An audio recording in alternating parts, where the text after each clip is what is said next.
आप प्रवेश कर रहे हैं CNBC आवाज और इबेक्स कैश के शानदार स्टूडियो में। बाजार में पिछले कुछ दिनों से तेज मुनाफा वसूली दिख रही है। महंगाई और ब्याज दरों में बढ़ोतरी से बाजार फिक्रमंद है। ऐसे में बाजार की निगाहें अब 1 फरवरी के बजट पर टिक गई हैं। सवाल यह है कि क्या सरकार के बजट में महंगाई और ग्रोथ के बीच कोई संतुलन दिखाई देगा। बाजार यह भी देखना चाहेगा कि किन सेक्टर्स को बजट में सबसे ज्यादा राहत मिलती है, सबसे ज्यादा आवंटन मिलता है, सबसे ज्यादा फोकस में रहते हैं। हमारे साथ ब्रोकरेज हाउसेस के एक्सपर्ट्स का एक पैनल जुड़ रहा है जो यह समझाएगा कि बजट से पहले किन सेक्टर्स और बजट से पहले किन स्टॉक्स पर हमें और आपको दांव लगाना चाहिए, कहां पे कमाई की जा सकती है।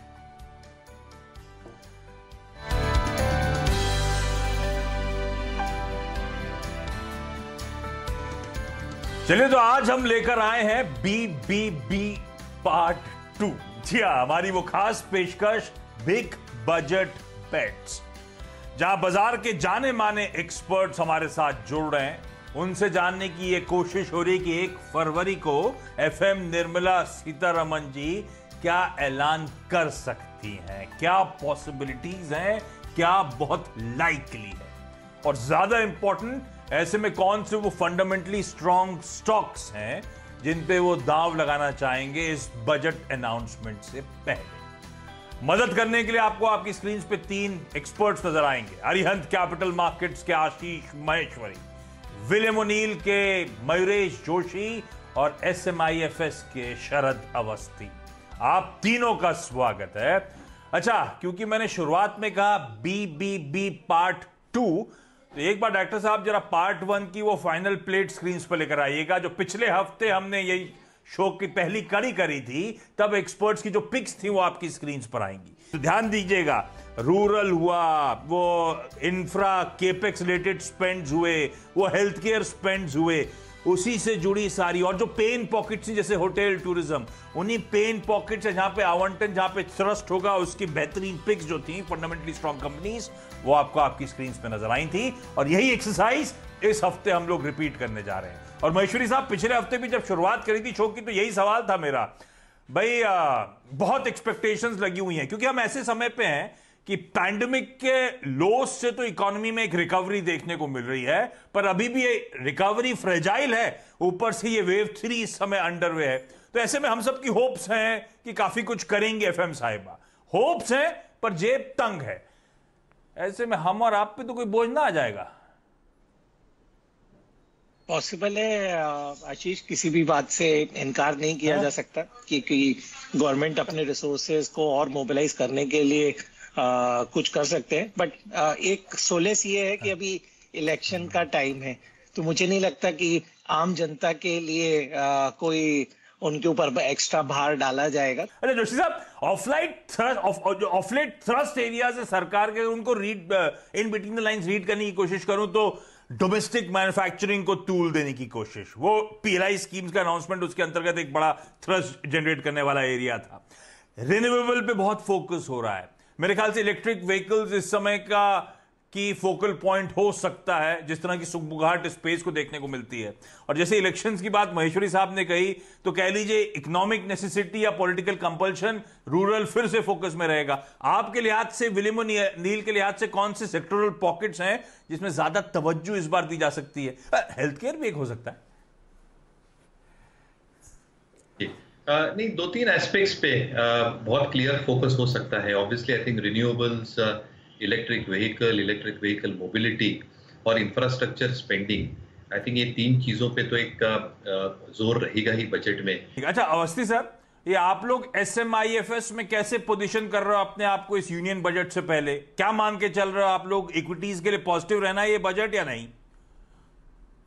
लार्जली पॉजिटिव रहना चाहिए, बट काफी पॉकेट्स पे कॉन्सेंट्रेटेड रहना चाहिए। जैसे अभी बोल रहे थे, अफोर्डेबल हाउसिंग है, रिन्यूएबल्स हैं, हाइड्रोजन या एथेनॉल रिलेटेड कुछ और अनाउंसमेंट्स आ सकते हैं, बायोगैस, इस टाइप की चीजों पे हमें लगता है ज्यादा फोकस रहेगा। ठीक बात, तो लार्जली पॉजिटिव रहना चाहिए इक्विटीज के लिहाज से, कुछ स्पेसिफिक पॉकेट्स के लिहाज से खास तौर पे। और बहुत बड़े स्टेट इलेक्शन से पहले शायद बहुत ज्यादा बोझ भी आप पे हम पे ना डाला जाए। पर जैसे महेश्वरी सर ने दबे जवाब पे कह दिया, पॉसिबिलिटी तो कुछ भी हो सकती है, लेकिन होपफुली ऐसा नहीं होगा। चलिए, ये तो बेसिक प्रीमाइस सेट करने की बात थी उस बजट 2022 के 1 फरवरी के अनाउंसमेंट से पहले क्या एक्सपर्ट्स मान के चल रहे हैं। लेकिन बेसिक थीम थी इस शो की वो बढ़िया से बजट बेट्स ढूंढने की। शायद उन पॉकेट से जहां पे कुछ एक्सपेक्टेशन हो, और शायद वो इस तरह के स्टॉक्स जो बजट में अगर वो एक्सपेक्टेशन डिलीवर ना भी होती हैं तो ये स्टॉक्स वैसे भी फंडामेंटली स्ट्रांग हैं और इवेंचुअली शायद गेन ही करते हुए नजर आए। तो पहले आप लोगों से रिक्वेस्ट है, पहले लार्ज कैप से शुरू करते हैं, फिर उसके बाद हम लोग ब्रॉडर मार्केट्स या मिड कैप स्पेस यूनिवर्स से कुछ स्टॉक्स चुनेंगे। एक काम करते हैं, मयूरेश आप शुरू करो। पहला आपका लार्ज कैप बेट कौन सा और क्यों?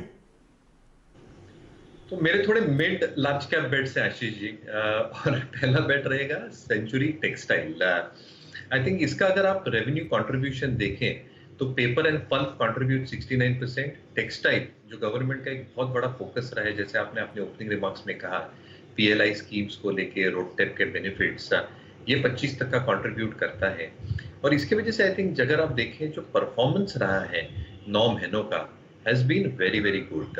मुझे लगता है with reopening of schools, offices में जो रीओपनिंग हुई है, और जैसे कंपनी ने कहा भी है, जो मार्जिन परफॉर्मेंस रहा है 9 महीनों का, टॉप लाइन 1750 करोड़ से 2000 करोड़ तक पहुंची है 9 महीने में for the paper pulp division, and margin have improved from 12.5 to 15.1%। Textiles में भी एक अच्छा खासा इजाफा देखने मिल रहा है। और जहां तक रियल एस्टेट का सवाल रहा, आई थिंक इनके जो नए लॉन्चेस रहे हैं Ashish ji, I think have been exemplary. जो बॉम्बे का जो वर्ली का एरिया है जहाँ पे आपका ऑफिस है, वहां पे तो पिकअप हो ही रहा है, बट नए एरियाज में भी I think when you are looking at inventory, 75 to 80% inventory has been already sold off. तो अगर कैश फ्लोज की हम बात करें, the cash flows will start coming through, जैसे मैनेजमेंट ने कॉल में कहा 23 सेकेंड हाफ और 24 से, which will be very very positive. और इसको मद्देनजर रखते हुए बैलेंस शीट पे डेट बहुत ज्यादा बड़ी नहीं है, even with such a large capex and investments in working capital, both paper, textile और real estate inventory को लेके debt equity is still at 0.36 for Century Textile। और इसके लिए I think जो return ratios में इजाफा है वो अच्छा खासा हो सकता है। Budgetary announcements related to textiles, real estate और I think जो paper and pulp division है, यहाँ पे अगर हमें सेक्टोरली जैसे हमें लगता है इकोनॉमिक रिबाउंड में जो एक्टिविटी पिकअप होगी और इन्वेंट्री जैसे कम होती जाएगी for all these 3 segments, Q4 से जैसे मैनेजमेंट जता रही है कि अच्छे प्रोबेबली नंबर्स और कॉस्ट इन्फ्लेशन जो दिख रहा है बैलेंस शीट पे वो कम होगा, मुझे लगता है return ratios can also improve significantly. तो सेंचुरी टेक्सटाइल हमें काफी पसंद आ रहा है, हमें लगता है 20 से 25% की अपसाइड बिल्कुल मुमकिन है। 880 का stop loss, because we also follow very strong risk management practices, हम सजेस्ट करेंगे। और क्लियर डिस्क्लेमर, ये स्टॉक मेरे पर्सनल होल्डिंग में है नहीं, बट क्लाइंट्स को बताया तो क्लाइंट्स के पास हो सकता है। भाई साहब, बहुत सालों के अंडर परफॉर्मेंस के बाद पिछले 1 साल में गजब की रेटिंग होती हुई नजर आई, और अभी भी लगता है सेंचुरी टेक्सटाइल्स वो स्टॉक है जो आसानी से यहां से 20 से 25% का एक मीनिंगफुल अपसाइड देता हुआ नजर आएगा। तो इस स्टॉक को रखिए रडार पे, और बजट में कहा जा रहा है रियल एस्टेट भी एक थ्रस्ट एरिया हो सकता है सरकार का, तो वो एक अंडर करंट और बना हुआ है। अवस्थी साहब, आपका पहला लार्ज कैप बेट? ये हमारा लार्ज कैप पहला बेट है BEL, और हमारा ये कंपनी नवरत्न PSU है। साल का 7.5% खर्चा लगभग कंपनी R&D पे करती है। 54,000 करोड़ की ऑर्डर बुक है, और आने वाले समय में QS RAM और LS RAM जो अपॉर्चुनिटीज हैं अगले 10 साल के लिए, वो अपने आप में 45,000 करोड़ की अपॉर्चुनिटी है। इसके अलावा अगर आप देखें तो कंपनी ने ट्राइकॉन के संग एक टाई अप किया है EVs के लिए और स्टोरेज स्पेस के लिए, जिसपे सरकार का फोकस रहना चाहिए। बजट में भी कुछ अनाउंसमेंट्स और आ सकती है इससे रिलेटेड, तो ये एक एडेड फिलिप होगा इस कंपनी के लिए अगले 3 से 4 साल में। सरकार ने करीब 18,500 करोड़ के आसपास की PLI की भी बात की है, बैटरी स्टोरेज, स्वैपिंग सिस्टम्स, ये सब को लेकर, तो उसका भी फायदा इनको लॉन्ग टर्म में मिलना चाहिए। जहां तक अर्निंग्स की बात है, कंपनी हमारे अनुमान के हिसाब से 20-25% की ग्रोथ आसानी से रजिस्टर करेगी अगले 5 से 7 साल तक, और अगले साल 2 साल में भी। तो हमारे अनुमान के हिसाब से अर्निंग करीब 11 रुपए के आसपास रहनी चाहिए अगले साल की, और रिटर्न रेशियोज काफी स्ट्रॉन्ग है, 30% के आसपास। डेट लार्जली कुछ है नहीं, R&D से रिलेटेड भी कुछ बेनिफिट्स सरकार अनाउंस कर सकती है। तो हमारा मानना है कि स्टॉक को 1 साल के लक्ष्य के हिसाब से 275 के लक्ष्य के हिसाब से इन्वेस्टर्स को निवेश करना चाहिए। वाह, बजट हो और सरकारी कंपनी की बात ना हो। बीएल आ गया आपकी स्क्रीन पे, भारत इलेक्ट्रॉनिक्स। अब बहुत बढ़िया रीरेटिंग के बाद पिछले 3-4 महीनों से मेरे ख्याल से एक रेंज में सिमटता हुआ नजर आया है, लेकिन यहां से एक अच्छे खासे एग्रेसिव टारगेट्स 275 के पीएल में नजर आते हैं और बजट रिलेटेड टेलविंड्स अपनी जगह है ही है स्टॉक के साथ। महेश्वरी सर, आपकी तरफ से पहला लार्ज कैप। जी आशीष, मेरे दोनों स्टॉक इनफैक्ट पीएसयू स्टॉक रहेंगे, क्योंकि पीएसयू स्टॉक वो रहते हैं जिनको बहुत डायरेक्ट बेनिफिट रहता है बजट में फंड एलोकेशन का। तो आपको कोई रिस्क नहीं है यदि पीएसयू स्टॉक्स को आप प्री बजट बाय करते हैं। और यहाँ मेरा पहला पिक रहेगा पावर ग्रिड कॉरपोरेशन। स्टॉक ने आज अपना 52 हफ्तों का उच्चतम स्तर छुआ है, बट मेरा मानना है कि ये जो लेवल्स है आपको ऊपर की तरफ जाते दिखाई देंगे।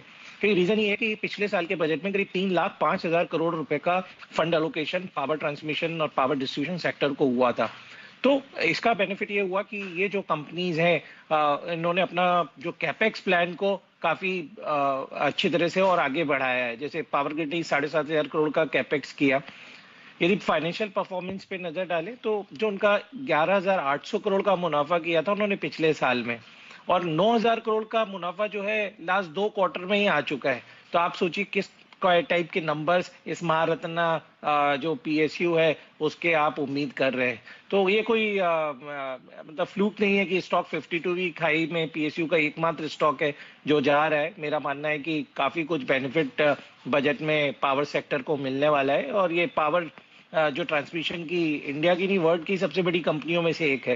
तो बिल्कुल इस स्टॉक में अभी भी निवेश किया जा सकता है, और मेरा मानना है अगले 3 महीने में स्टॉक 240 से 250 के लेवल भी छू सकता है। अरे वाह, सरकारी कंपनियों का जलवा हो रहा है वैसे आजकल। पावर ग्रिड साल के हाईज के अपने करियर के हाईज पर इस समय कामकाज करता हुआ नजर आएगा। 2015-16 के बाद से मेरे ख्याल से 19-20 तक एक रेंज में कंसोलिडेट होना, उसके बाद अब वापस गजब की रेटिंग की शुरुआत होती हुई सब बदल रहा है, तस्वीर बदल रही है। रखिए पावर ग्रिड को रडार पे। एग्रेसिव टारगेट्स अगले 3-4 महीने के लिहाज से आपको आपकी स्क्रीन पे नजर आ जाएंगे। इस नोट पर क्विकली छोटा सा ब्रेक। अभी तक हमने सिर्फ बजट रिलेटेड बेट्स की बात करी जो लार्ज कैप यूनिवर्स से थे, जो बड़े स्टॉक्स थे। ब्रेक के उस पार छोटी मझौली कंपनी, वहां से हमारे एक्सपर्ट्स को क्या पसंद आ रहा है उस पर करेंगे बातचीत, और उसके बाद पूरे शो के बढ़िया पिक्स का एक रैप अप लेकर आऊंगा।